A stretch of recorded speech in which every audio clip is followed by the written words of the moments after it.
ನಾನು 5 ವರ್ಷ ಆದ್ಮೇಲೆ ಎಣ್ಣೆ ಕುಡಿಯಕ್ ಬಂದ ಹೌದಾ? 5 ವರ್ಷ ಆಗಿತ್ತು ಬಾಕ್ ಬಂದು ಇವತ್ತು ಬಂದವನು. 5 ವರ್ಷ ಆಗಿತ್ತು ನೀನು ಎಣ್ಣೆ ಬಿಟ್ಟು ತಿರ್ಗಾ ಮತ್ತೆ ಬಾರ್ ಬಂದು ಇವಾಗ ಎಣ್ಣೆ ಕುಡಿಯಕ ಕಾರಣ ಏನು?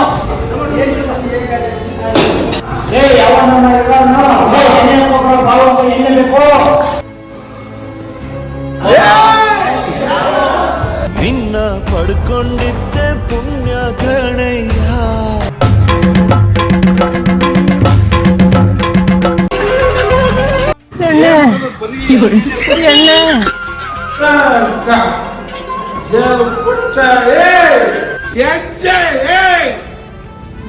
ಹಲೋ, ಎಕ್ಸ್ಕ್ಯೂಸ್ ಮೀ, ವಯಸ್ಸಾಗಿದೆ, ಯತ್ನ ಇಲ್ಲ, ಮುದುಕನಾಗಿದ್ದೀನಿ, ಮೀಟರ್ ಇಲ್ಲ, ವಾಟರ್ ಕುಡಿತೀನಿ, ಎನರ್ಜಿ ಇಲ್ಲ ಅನ್ಕೊಂಡ್ಬಿಡಲಿ.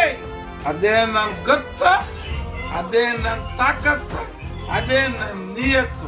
ಖುಷಿಗೋಸ್ಕರವಾಗಿ ನಾನು ಈ ಪಾತ್ರ ಮಾಡಿರೋದು. ಎಣ್ಣೆ ಹೊಡೆಯೋ ಅಭ್ಯಾಸ ನನ್ಗಿಲ್ಲ. ಯಾರು ಎಣ್ಣೆ ಹೊಡಿಬೇಡ್ರ. ನನ್ನ ಪಾತ್ರ ಇಷ್ಟ ಆದ್ರೆ ಲೈಕ್ ಮಾಡಿ, ಕಮೆಂಟ್ ಮಾಡಿ, ಸಪೋರ್ಟ್ ಮಾಡಿ, ಕ್ಷಮಿಸಿ ಕೇಳ್ತೀನಿ.